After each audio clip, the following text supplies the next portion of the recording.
doesn't happen always the case like someone No. coming from masters और वो शादी के लिए कोई लड़की देख रहा हो। नहीं, वो हमेशा नहीं होता, जाहिर सी बात है। Usually लोग क्या करते हैं कि फैमिली सपोर्ट करने वाली होती है, पहली ट्यूशन फीस देते हैं। फिर जब मैंने अपने वालिद साहब से बात की, वालिद साहब ने बोला कि नहीं, ऑस्ट्रेलिया और कनाडा नहीं जाओ, वो काफ़ी दूर हैं। मैं आया था 1 महीने के अंदर मेरी माशाल्लाह से जॉब हो गई थी। यहाँ पर ब्रेड रोल फैक्ट्री है यहाँ पर, जो ब्रेड बनाती है सेंसबरीज और टेस्कोस की। Guys, I have my friend Zaman with me, Mohammad ज़बान। और ज़बान जो है ना अपनी जर्नी शेयर करेंगे कि भाई यूके में आने का इनका क्या मेन रीज़न था, क्यों आए यूके में। और आज is going to share his experience A levels के बाद क्या जो है इनके माइंड में था। तो ज़बान, ओवर टू यू। अस्सलाम वालेकुम, कैसे हैं आप? ठीक है, तबीयत ठीक है आपकी? अल्हम्दुलिल्लाह। Guys, this is the second time we are shooting this because पहली वीडियो में हमारे पास ऑडियो का इशू आया कि ऑडियो रिकॉर्ड नहीं हो सकी, तो we are shooting it again. क्या मतलब कि ए लेवल्स करने के बाद तुम्हारे माइंड में क्या था? I know you from Karachi, right? तो ए लेवल्स के बाद जो है लाइक क्या स्ट्रगल थी, मतलब तुम्हारी माइंड में यूनिवर्सिटी के अंदर जाना है या मुझे बाहर की अपॉर्चुनिटी एक्सप्लोर करनी है? तो जब मैं ए लेवल्स में था तो मेरे दोस्त यार सारे बाहर का सोच रहे थे। उधर से मेरा इंटरेस्ट हुआ कि यार मैं भी थोड़े ऑप्शंस देखूं, कहाँ पे जाके बाहर पढ़ना चाहिए मुझे। तो उस टाइम पे मैं ऑस्ट्रेलिया और कनाडा का एक्सप्लोर कर रहा था। बट फिर जब मैंने अपने वालिद साहब से बात की, वालिद साहब ने बोला कि नहीं, ऑस्ट्रेलिया और कनाडा नहीं जाओ, वो काफ़ी दूर हैं और तुम अभी छोटे हो, तो why don't you look into UK, क्योंकि तुम्हारी वहाँ भी बहन है और थोड़े रिश्तेदार भी है वहाँ पर, तो उधर का ऑप्शन देख लो। तो फिर मैंने वहाँ पे एक्सप्लोर करना शुरू किया। एजेंट से मिला मैं, एजेंट्स ने मुझे गाइड किया कि ये यूनिवर्सिटी है लंदन के आसपास, जो हटफोर्डशायर में, हेटफील्ड के अंदर, जो लंदन से मेरे ख्याल 20 मिनट दूरी पर है। तो उन्होंने बोला काफ़ी अच्छी यूनिवर्सिटी है, इनका कैंपस भी बहुत अच्छा तो है। अभी हेटफोर्डशायर में यहाँ पर रहते हैं ना? मैं हेटफोर्डशायर में ही रहता हूँ अभी। हाँ, मैंने अपना घर भी यहीं पे लिया है। यूनिवर्सिटी भी बहुत करीब है यहाँ से। यूनिवर्सिटी भी बहुत करीब है यहाँ से, मेरे घर से। हाँ। सो ए लेवल्स के बाद मतलब कि तुमने मतलब सोचा, तो किस प्रोग्राम में तुमने सोचा कि यार मुझे इस प्रोग्राम में करना चाहिए? क्योंकि मैंने ए लेवल्स किया था कॉमर्स में, तो फिर मैंने सोचा कि इसी को ही परस्यू करता हूँ। अकाउंटेंसी का थोड़ा शौक भी था मुझे, तो मैंए अकाउंटिंग एंड फाइनेंस में बीए ऑनर्स में मैंने एडमिशन लिया था यहाँ पे।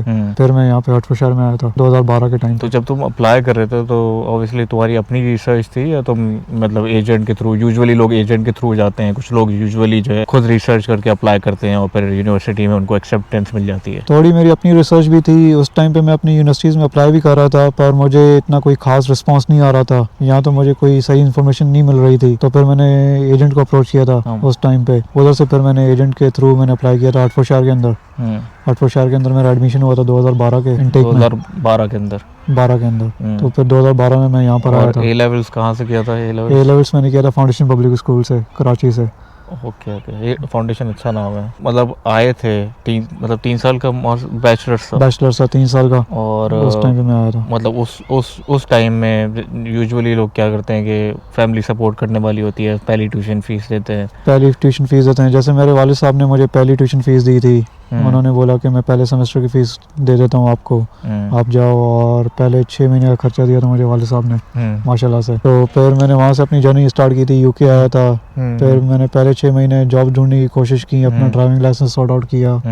जैसे ही मेरे पास ड्राइविंग लाइसेंस आया, फिर मैंने जॉब्स और भी एक्सप्लोर करना शुरू की थी। जब मैं आया था 1 महीने के अंदर मेरी माशाल्लाह से जॉब हो गई थी। यहाँ पर ब्रेड रोल फैक्ट्री है यहाँ पर, जो ब्रेड बनाती है सेंसबरीज और टेस्कोस की। मतलब 1 महीने के अंदर ही जॉब? 1 महीने के अंदर लग गई थी मेरी। रेफरेंस के थ्रू लगी थी, क्योंकि मेरे दोस्त जो यूनिवर्सिटीज़ के थे, जिनसे मेरी दोस्ती हो गई थी यूनिवर्सिटी के टाइम पर, उन्होंने मेरी जॉब लगवाई थी। वो वहाँ पे काम करते थे, तो मैं पैकेजिंग डिपार्टमेंट में था। ब्रेड्स हम लोग पैक करते थे और ये सारी चीज़ें करते थे जो सेंसबरीज और टेस्कोस में ब्रेड जाती है। वो तुम्हारी पहली जॉब थी? वो मेरी पहली जॉब थी, जो कि मैंने कंटिन्यू रखी थी 3 महीने के लिए। 3 महीने के लिए? 3 महीने के लिए कंटिन्यू रखी थी। और मतलब कि लोग यूजुअली ये सोच के आते हैं कि यार मैं पहली ट्यूशन फीस अब्बू से ले लूँगा या फैमिली से ले लूँगा या कहीं रिश्तेदार से मांग लूँगा, और फिर जो है उसके बाद वो बोलते हैं कि यार बाद में मैं देख लूँगा आगे क्या होता है। तो कर सकते हैं अगर आप स्टडीज़ पे फोकस नहीं हो तो आप जो 20 घंटे अलाउड होते हैं, 20 आवर्स जो हमें परमिशन एलोकेटेड होते हैं, जो परमिशन मिलती है हमें काम करने के लिए नेशनल इंश्योरेंस नंबर पर, तो उस पर आप तो फीस पूरी नहीं निकाल सकते विद इन दैट 20 आवर्स, क्योंकि वो सिर्फ लिमिटेड आवर्स आपको अलाउड होता है काम। पर ये कि मेरे दोस्त थे जो फुल टाइम काम करते थे कैश इन हैंड पे। मतलब तुम्हारा जो था लाइक दोस्त, ठीक है, वो हाँ। उनका फोकस नहीं था, उनका पढ़ाई पे हाँ। फोकस नहीं था, उनका फुल टाइम फुल मतलब टाइम 20 आवर्स एलोकेटेड है, उसके लिमिट एक्सीड करके और फिर लिमिट एक्सीड करके वो करते थे काम। Tuition fees. अब जब तुम कर रहे थे तो उस टाइम पे तुम्हारी कितनी % तुम निकाल लेते तुम्हारे हिसाब से? मैं बोलूँ तो मैं 50% निकाल लेता था 20 आवर्स पे, क्योंकि मेरी अकोमोडेशन का इतना खर्चा नहीं था। तो पहले 1 साल या 1.5 साल में अपनी बहन के पास रहा था, तो जिससे मैंने काफ़ी सेविंग की थी उस टाइम पे। पर अगर मैं अकोमोडेशन में रहता अपनी तो फिर मैं इतना सेव नहीं कर पाता। मैं बोलता हूँ रफली कि आप 30 to 40% फिर भी सेव कर सकते हैं अपनी फ़ीस के लिए। अगर फैमिली के साथ रह रहे हैं तो फिर तो ज़्यादा सेव कर सकते हैं। अगर फैमिली के साथ नहीं रह रहे तो फिर अगर आप खुद अकेले हैं तो क्योंकि रेंट मेजर कॉस्ट होता रेंट है। मेजर कॉस्ट होती है, आपका फूड होता है, आपकी ट्रैवल होती है, तो उसमें आपके ज़्यादातर वो एक्सपेंस जो है ना एक्सीड हो अब्बू जाते हैं। मान गए थे जब आप ट्यूशन फीस दे रहे थे, तो अब्बू मान गए थे यूजुअली क्या यार कोई मसला नहीं? हाँ, अब्बू मेरे मान गए थे, अल्हम्दुलिल्लाह हमारा बैकग्राउंड इतना अच्छा है पीछे, तो अब्बू को इतनी कोई प्रॉब्लम नहीं थी सपोर्ट करने के लिए इनिशियल मुझे। तो उसमें मुझे काफ़ी हेल्प आउट हो गई थी मेरे वालिद साहब की तरफ से, और मुझे मेरी बहन की तरफ से भी मुझे काफ़ी हेल्प आउट हो गई थी कि अकोमोडेशन मुझे फ्री मिल गया था। अगर मेरी बहन यहाँ पर नहीं होती और अगर मेरे रिश्तेदार ना यहाँ पर नहीं होते तो मैं थोड़ा स्ट्रगल करता, थोड़ा सा मुश्किल होती, थोड़ी मुश्किल होती। अच्छा, एक और चीज़, जब तुम 3 साल का, उसके बाद 3 साल के बाद क्या किया? मतलब कि 3 साल, what is your second job? उसमें और जॉब्स क्या, कौन कौन सी और जॉब्स की तुमने? तो 3 महीने के बाद जब मैंने ब्रेड रोल छोड़ी, मेरे पास ड्राइविंग लाइसेंस आ गया था। मैं सिर्फ ड्राइविंग लाइसेंस आके मैंने आते साथ ही अप्लाई किया था, क्योंकि वो आपको काफ़ी अपॉर्चुनिटीज़ खोल देती है, दरवाजे खोल देता है आपके अपॉर्चुनिटीज़ के लिए।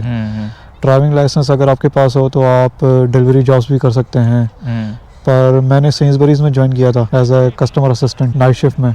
कस्टमर की क्वेरीज वगैरह हैंडल, कस्टमर क्यूरीज हैंडल करते थे, फिर हम लोग शेल्फिंग भी करते थे, स्टॉक्स शेल्फों में डालते थे, ये सारी चीज़ें करते थे उस टाइम पे। फिर मैंने वो ज्वाइन किया था, 1.5 साल से 2 साल मैंने वो काम किया था। फिर मेरी डिग्री ख़त्म हो गई थी, तो फिर मेरे वापसी जाने का टाइम आ गया था, क्योंकि यहाँ पर कोई सेटलमेंट के चांसेस नहीं थे, वीज़ा अपॉर्चुनिटीज़ इतनी नहीं थी, क्योंकि वो जो आपका क्राइसिस आए हुए थे, फाइनेंशियल क्राइसिस आए हुए थे यूके के अंदर। उस टाइम पे PSW था कुछ बैचलर्स के बाद? उस टाइम पे PSW नहीं था। ये जो मुझे काफ़ी स्ट्रगल हुई थी उस टाइम पे, इसी वजह से कि मैं फर्दर यहाँ पे रुक नहीं सका, क्योंकि PSW का ऑप्शन नहीं था यहाँ पर। तो इसलिए वो एक टाइम देता है आपको, अभी आजकल जैसे मास्टर्स कोई करना होता है, आजकल मास्टर्स या बैचलर्स करना तो होता है, 2 साल का आपका पीरियड मिलता है, आपके कोई जॉब आपको कोई स्पॉन्सर्ड मिल जाए तो आपका वर्क सेटल। मतलब यूजुअली लोग सोच के यही आते हैं कि यार मास्टर्स में करूँ या बैचलर्स करूँ, तो मेरा प्लान ये है कि मैं वहाँ पे सेटल होगा, या ये नहीं है कि मैं पाकिस्तान वापस जाऊँगा, क्योंकि पाकिस्तान की सिचुएशन ऐसी नहीं है। और फैमिली में 3 बंदे होते तो बोलता है यार एक भाई जो है बाहर सेटल होना चाहिए, कोई भी बैड सिचुएशन आती है, कोई चीज़ आती है, तो मैं उस कहीं पे वो सेटल, कोई हमें उससे कोई बेनिफिट उठा लें। उस टाइम पे तो नहीं था PSW का ऑप्शन, तो इसलिए मुझे वापसी जाना पड़ा। पर अभी है, अभी बैचलर्स के बाद भी मिलता है, मास्टर्स के बाद भी मिलता है, तो अभी काफ़ी अच्छी अपॉर्चुनिटी है अगर लोग आना चाहते हैं उनके लिए, जिनको 2 साल का वीज़ा एक्स्ट्रा मिलता है, जिसमें वो फुल टाइम काम कर सकते हैं NI के ऊपर और अच्छे पैसे बना भी सकते हैं। उस टाइम पे जब तुम्हारी पहली job bread and roll factory में था, तो उस टाइम पे क्या रेट था? उस टाइम पे पर आवर क्या था? ब्रेड रोल पे मेरा रेट था 10 पाउंड्स पर आवर, जो मैंने 3 महीने चलाई थी, या मेरे के लिए 2.5 महीने चलाई थी मैंने। उसके बाद फिर मैंने जब सेंसबरीज में ज्वाइन किया था, सेंसबरीज में मेरी थी 1150 या 12 पाउंड के आसपास। और ये किस टाइम की बात है? 2012-13 की बात है ये। ओके, उस टाइम पे टाइम पे भी मतलब रेट इतना था, बुरा नहीं था? बुरा नहीं था, आपकी सर्वाइवल हो जाती थी, अच्छे पैसे मिलते थे आपको, 20 आवर्स में भी अच्छे पैसे मिलते थे। और ये कि आपको फोकस्ड होना चाहिए, एक्सपेंसेस कितने करने हैं, ये क्या करना है, आपको सारा वो रखना पड़ता है, चेक एंड बैलेंस उस चीज़ पे। ठीक है। अच्छा, जब तुमने बैचलर्स कर लिया, BA honours in accounting and finance, university of Hertfordshire से, उसके बाद जब तुम पाकिस्तान आने का था, जब तुम्हें मतलब कि जॉब नहीं मिल रही थी या कोई ऐसी परमानेंट जॉब नहीं मिल रही थी, तो मैं ऑब्वियसली डिसाइड किया कि यार अब चलो पाकिस्तान चलते हैं। तो पाकिस्तान जाने के बाद फैमिली का क्या रिएक्शन था? अब्बू अम्मी का क्या रिएक्शन था? क्या ना हमने पैसे लगाए और अब ये वापस आ गया? यार मेरे वालिद साहब का तो ऐसा कोई रिएक्शन नहीं था, क्योंकि वो तो हमेशा ही चाहते थे कि मैं अपने पाकिस्तान में ही रहूँ और फैमिली बिजनेस को लुक आफ्टर करूँ। तो उनकी तरफ से तो कोई ऐसा रिएक्शन नहीं था। पर मुझे खुद भी फील हो रहा था कि यार मुझे मज़ा नहीं आ रहा था पाकिस्तान में इनिशियल कुछ महीने में, क्योंकि ज़ाहिर सी बात है जब एक इंसान 3 साल रह चुका होता है उधर, लाइफस्टाइल अडॉप्ट कर चुका होता है, और फिर आपको वो मिस करता है तो इसलिए फिर मुझे मज़ा नहीं आ रहा था पाकिस्तान। खैर मैं पाकिस्तान में 3 साल रहा, 2015 में गया था वापसी। कंसिडरिंग ऑल द स्ट्रगल, फिर भी आपको मज़ा नहीं आ रहा होता? फिर भी मज़ा नहीं आ रहा होता। तो मैं 2-3 साल के लिए पाकिस्तान में रुका, 2015 में गया था। तो इनिशियली शायद यूके की हवा लग गई आपको। ये है। तो फिर मैं वालिद साहब का बिजनेस ज्वाइन किया मैंने इनिशियली तो 3-4 महीने या 6 महीने मेरे ख्याल से मैंने वालिद साहब का बिजनेस ज्वाइन किया था। फिर मीनवाइल मैं जब मैं बिजनेस लुक आफ्टर कर रहा था तो फिर मैंने ग्रैंड थॉर्टन में अप्लाई किया था। ग्रैंड थॉर्टन में मेरी जॉब लगी थी as a internal audit associate. Okay. तो फिर मैंने वहाँ से अपनी फाइनेंस जर्नी स्टार्ट की थी कैरियर की। ग्रैंड थॉर्टन में तकरीबन मैंने 1 साल काम किया था। उसके बाद फिर मैं पीडब्ल्यूसी में गया था। पीडब्ल्यूसी में अप्लाई किया था। पीडब्ल्यूसी में अप्लाई किया था। पीडब्ल्यूसी में हम लोग मिले थे हाँ। पहली दफ़ा आई गेस। मैंने 2016 में ज्वाइन की थी, अमान ने भी 2016 में ज्वाइन की थी फॉर्म। हाँ। और वो हमारा एक पहला क्लाइंट था आदम जी लाइफ इंश्योरेंस। आदम जी उसके लाइफ बाद हम काफ़ी लोगों से वहाँ पे मिले थे। अभी भी बहुत से लोग अच्छे लोग हमारे टच में हैं। टच में है। वो असद याद है असद। Job in charge Asad Rizvi. असद असद रिजवी रिजवी और था। फिर कंजा और फिर जो है Rabi. Shahryar, they are all in the UK now. Yeah, they are all in the UK. कुछ जो है मिडिल ईस्ट में रबी। हाँ और बड़ा अच्छा टाइम गुजरा था वो आदम जी वाला। हाँ। उसके बाद लाइक 1 साल यू स्पेंड लाइक 1 साल One year 9 months. 9 1 year 8 months or 9 months, something like that. I spent in और उसके बाद PwC. फिर क्या डिसाइड किया आपने उसके यार? बाद फिर मैंने डिसाइड किया यार मुझे मज़ा नहीं आ रहा था पाकिस्तान में। मैंने सोचा कि यार क्यों ना मैं वापसी बाहर जाने का सोचूं। तो फिर मैं उस टाइम पे ऑस्ट्रेलिया का भी देख रहा था ऑप्शन, पर मुझे ऑस्ट्रेलिया इतना समझ में नहीं आ रहा था क्योंकि यूके में मैं रह चुका था और यूके की मार्केट की मुझे नो हाउ भी थी। तो मैंने बोला अभी यूके ने PSW भी खोल लिया है। There is some opportunity I after remember studies. you were convincing me as well कि Yeah, चल to यार, come with me. बट उस वक्त मेरी सिचुएशन कुछ और थी। हाँ। तो There were some opportunities. Obviously UK ने भी थोड़े अपनी पॉलिसीज थोड़ी इजी कर दी थी। तो फिर मैंने बोला कि चलो ठीक है मास्टर्स करने के लिए फिर मैं वापसी यूके चला जाता हूँ। तो उस टाइम पे फिर मैंने वापसी यूनिवर्सिटी ऑफ हर्टफोर्डशायर को मैंने चूज़ किया था। रीज़न बीइंग क्योंकि मुझे डिस्काउंट मिल रहा था, अलुमनाई डिस्काउंट मिल रहा था, जिसकी वजह से मेरी फीस में 20% का डिस्काउंट मिल गया था मुझे। 20% तो कुछ ज़्यादा। 20% सिर्फ ओनली ट्यूशन फीस या थ्रू आउट? ट्यूशन फीस मतलब throughout tuition fee masters program की। मास्टर्स प्रोग्राम की। तो मुझे इसलिए फिर मैंने यूनिवर्सिटी ऑफ हर्टफोर्डशायर को सेलेक्ट किया क्योंकि मुझे 20% डिस्काउंट मिला था ट्यूशन फीस में, क्योंकि मैं अलुमनाई था उस यूनिवर्सिटी का। तो फिर मैंने यही ऑप्शन इसलिए चूज़ किया था। तो यूनिवर्सिटी और उसका प्रोग्राम क्या था मास्टर्स का? मैंने मास्टर्स किया था अकाउंटिंग एंड फाइनेंशियल मैनेजमेंट में, क्योंकि मेरा करियर पाकिस्तान से भी PwC से एक्सपीरियंस था, ग्रैंड थॉर्टन से भी एक्सपीरियंस था। तो मैंने बोला कि चलो मास्टर्स भी अकाउंटिंग एंड फाइनेंस में कर लेता हूँ, फिर जॉब मार्केट में भी इजी हो जाएगा मुझे अकाउंटिंग का कोई फाइनेंस का रोल करने के लिए। हाँ। उस टाइम पे मास्टर्स जब यूनिवर्सिटी ऑफ हर्टफोर्डशायर में मतलब जब कर रहे थे तो उस टाइम पे भी और जॉब्स चल रही थी या क्या सीन था? जब मैंने मास्टर शुरू किया था तब मैंने टेस्कोस को ज्वाइन किया था पार्ट टाइम, 20 आवर्स जो अलाउड होते हैं वीज़ा पर, स्टूडेंट वीज़ा पे जो अलाउड होते हैं आपको करने के लिए। तो फिर मैंने टेस्कोस को ज्वाइन किया था, उधर से मेरी टेस्को की जर्नी स्टार्ट हुई थी। तो वो जो मास्टर्स का था वो टेस्को हाँ। वो इनफ था, वो ट्यूशन फीस निकाल रहा था या फिर वही के थ्रू आउट के भाई फैमिली ऊपर से पीछे मुझे सपोर्ट कर रही थी फैमिली फिर भी ट्यूशन फीस के उसमें, पर मेरे मंथली एक्सपेंसेस मेरे निकल रहे थे, मेरी थोड़ी बहुत ट्यूशन फीस भी निकल रही थी। साइड में मैंने अपना ऑनलाइन बिजनेस भी स्टार्ट किया था, अपने नाम पर नहीं, ज़ाहिर सी बात है क्योंकि आप स्टूडेंट वीज़ा पे अपने नाम पे नहीं कर सकते। तो मेरी बहन ने उस पर सपोर्ट की थी कि मैंने ऑनलाइन ईबे पे चीज़ें बेचना शुरू की थी मैंने, तो उधर से भी थोड़े फंड्स वगैरह आते थे मुझे, तो जिससे मैंने अपनी ट्यूशन फीस आधी निकाली थी, आधी मेरे वालिद साहब ने ही सपोर्ट किया था मुझे। ओके 50% तुम निकाल रहे थे, 50% हाँ। अब्बू हेल्प कर रहे थे मुझे। उसके बाद फिर तुमने मतलब PSW पे आ गए और फिर PSW उसके बाद मैं PSW पे आया था, उस पर मुझे फुल टाइम वर्क अलाउड था, तो मैं टेस्को के अंदर ही था उस टाइम पे। जब मैंने PSW लिया था वो 2019 के नवंबर में मैंने लिया था, क्योंकि 2019 के सितंबर में मैं ग्रेजुएट हुआ था यूनिवर्सिटी ऑफ हर्टफोर्डशायर से।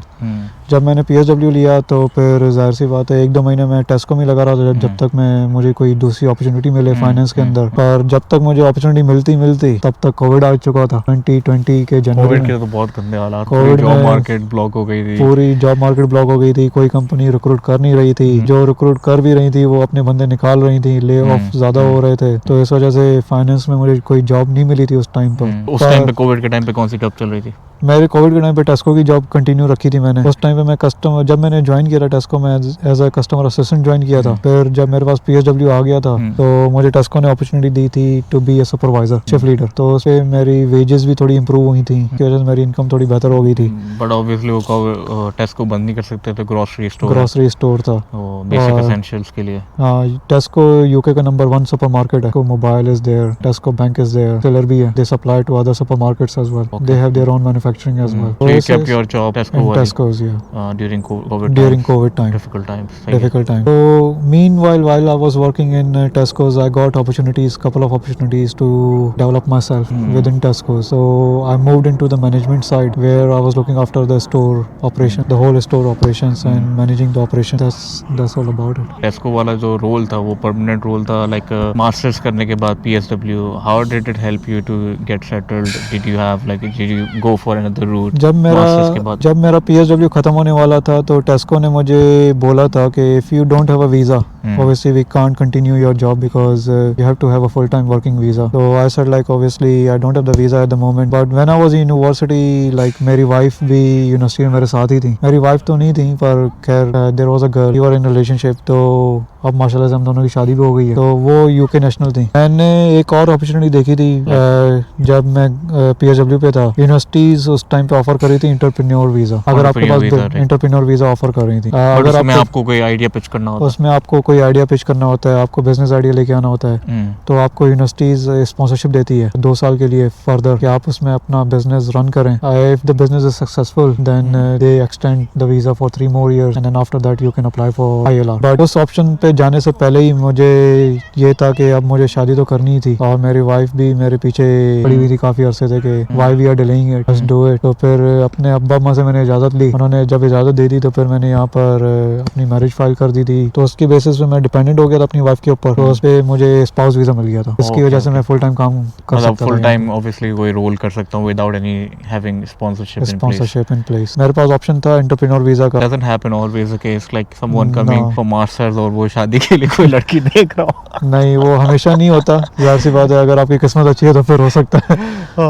But you were actually not looking for, you know, someone no, I wasn't to looking get married for, or no, I wasn't looking for. We were actually a good friends, best friends in the universities. So over there like we built up our relationship. हमारी communication ज़्यादा होने लगी तो उधर से फिर हम लोगों ने सोचा कि we have a connection with each other. So why is stopping us?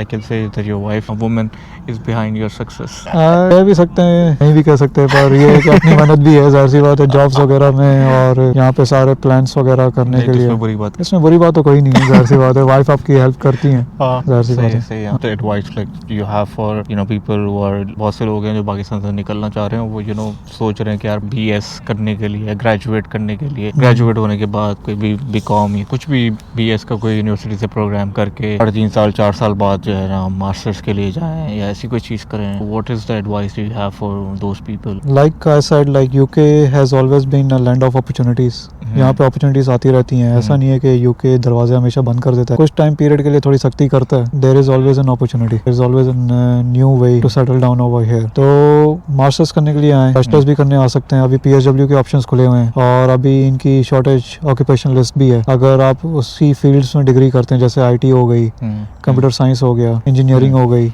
Mechanical engineering हो गई, हाई स्किल्ड प्रोफेशनल्स जो हाई स्किल्ड प्रोफेशनल्स मैंने देखा था कोई AI प्रोफेशनल्स हो गए या मेडिकल प्रोफेशनल्स हो गए, उनके लिए थोड़ा सा इजी हो जाता है सेटल होने के लिए. UK थोड़ा सा सॉफ्ट है उन लोगों के लिए जो यहाँ पे सेटल होने के लिए आना चाह रहे हैं. तो आपकी डिग्री उसी में हो कि IT इंजीनियर डिग्री उसी में हो, computer science like data scientist या कुछ ऐसे, तो आपको जॉब मार्केट में काफी इजी हो जाता है आपको जॉब्स लेने के लिए, क्योंकि एम्प्लॉयर्स भी वही क्वालिफिकेशंस पे जॉब्स देते हैं, स्पॉन्सरशिप देते हैं जो आजकल चल रहा है. जो ऑब्वियसली जो मार्केट में रेयर स्किल्स हो, जो इजीली लोगों के पास नहीं हो. Obviously there is always a demand supply.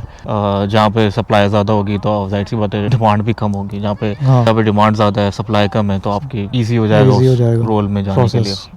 Medical professionals always you know वो हमेशा वो चाहते हैं कि मेडिकल प्रोफेशनल्स हमारे पास हैं, हमारे पास इंजीनियर्स हैं, हमारे पास सॉफ्टवेयर इंजीनियर्स हैं, हमारे पास IT related. What do you think like UK is the only option? अगर obviously you have a company, तुम हेल्प कर रहे हो, कोई आना चाह रहा है, यू नो यूनिवर्सिटीज़ में ऑब्वियसली इंडिविजुअली आप रिसर्च करते हो, थोड़ी बहुत मुश्किल होती है, आपको स्ट्रगल करते हो, आपको नहीं पता होता कौन सी यूनिवर्सिटी सही है कौन सी यूनिवर्सिटी सही नहीं है. किस यूनिवर्सिटी के बाद आपके जॉब के प्रोस्पेक्ट्स खुल सकते हैं. तो इज इट ओनली UK जहाँ पे डील कर रहे हो या फिर आप ऑब्वियसली कहीं और भी डील कर रहे हो? सो बेसिकली हमारी स्टूडेंट कंसल्टेंसी है जिसमें हम लोग करियर एडवाइस देते हैं स्टूडेंट्स को कि कहाँ ऑप्शंस वो देख सकते हैं. We don't just deal in UK, we operate in US as well. We have the market of Australia, Canada and UK. So US, Australia, Canada, UK. We Okay. deal in these 4 countries. Hmm. हम लोग students New Zealand की भी उठाते हैं अगर कोई case आ जाता है तो हम लोग उनको एडवाइस देते हैं उनके बजट के हिसाब से होता है उनकी प्रेफरेंस के हिसाब से होता है कि वो कहाँ आना चाहते हैं तो फिर हम लोग उनको उस हिसाब से एडवाइस देते हैं कि वो कहाँ जाएं उनके लिए कहाँ सस्ता पड़ेगा उनके बजट के हिसाब से और उनके करियर के हिसाब से हमारा ऑफिस भी है